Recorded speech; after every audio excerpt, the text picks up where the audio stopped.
So important? Well, Devil's Coulee is an important site because it is probably the richest nesting site in North America, if not the richest, one of the richest. And definitely for Canada, it's unique because of the sheer abundance of material you find there. You find lots of different types of nests, nests of hadrosaurs, nests of meat-eating dinosaurs, but also you find the bones of a young dinosaur. So it's a unique site for Canada. Is that good? Yeah. Can you give us kind of a paleontology perspective of the site and why it's important that the eggs were discovered there? The site is important because it represents a unique window into Alberta about 75 million years ago. The rocks we find here at Devil's Coulee are about the same age as the rocks we find in Dinosaur Provincial Park, a world-famous site.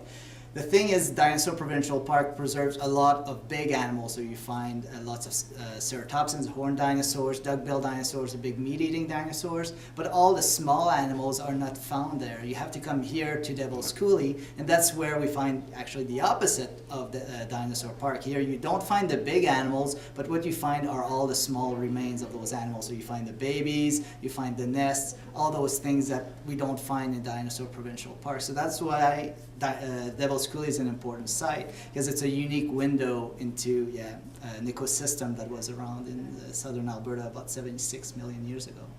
Okay, what were the numbers of nests that were pulled out of the site throughout the years? Let me count.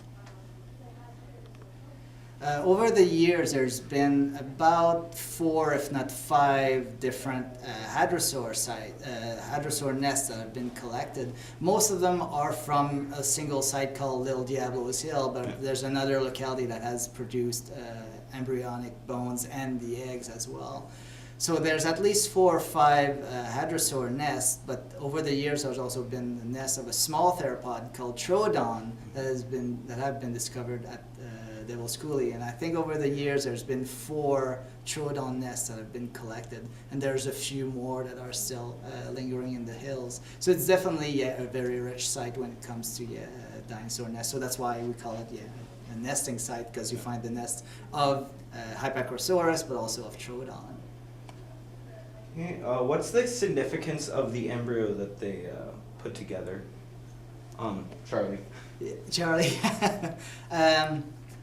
The embryonic material that we find here at Devil's Coulee are probably the most complete dinosaur babies that we have for North America. There's only a handful of sites in North America that produces embryonic material, and by far Devil's Coulee has the best preserved embryos and the greatest quantity of embryonic material preserved anywhere in North America. There's only a few sites elsewhere in the world I can't think of, but those are really rare. So the fact that Devil's Coulee produces so many of those dinosaur babies, those dinosaur embryos, is truly a unique feature.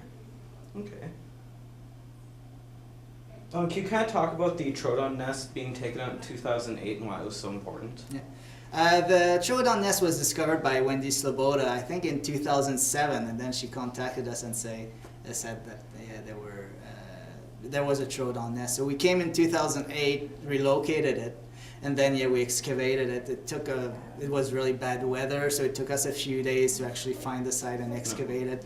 So while digging for the nest, we started finding embryonic bones, and we knew that since the eggshell was telling us it was a Troodon nest, we started finding bones of small theropods and even the tooth. So we knew that we were dealing with babies that were inside the nest. So we were able to collect it, bring it back to the museum at the Royal Tyrrell Museum where it was prepared, and then we discovered that the nest did not consist of intact eggs, but was actually a hatched nest. The eggs had been broken open, the babies had survived and hatched out of the eggs. So all we have are actually the underside of the eggs that are preserved, and the upper side has exploded because when the babies hatched, they came out. So we probably found the remains of one unfortunate baby that didn't make it. We found a claw and a tooth, but otherwise nothing else. And all the other eggs are all the top side open, so we know that the babies made it out okay and then walked around. So it was really cool. It was the first Troodon nest and the first actually dinosaur nest collected in Devil's Coulee since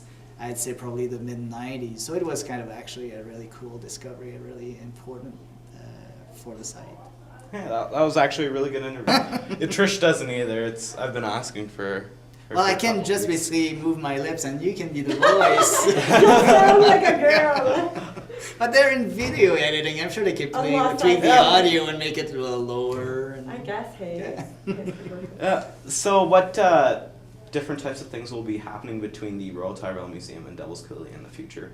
Yeah, there's a very close relationship between the Royal Tyrrell Museum in Drumheller and Devil's Coulee site because, well, obviously it's a unique site in Alberta for the discovery of all those nests. So that's why continued research will be the focus for the next few years, coming back to the site, looking for new nests, new babies, or new material. So it's definitely going to be a focus for the following years.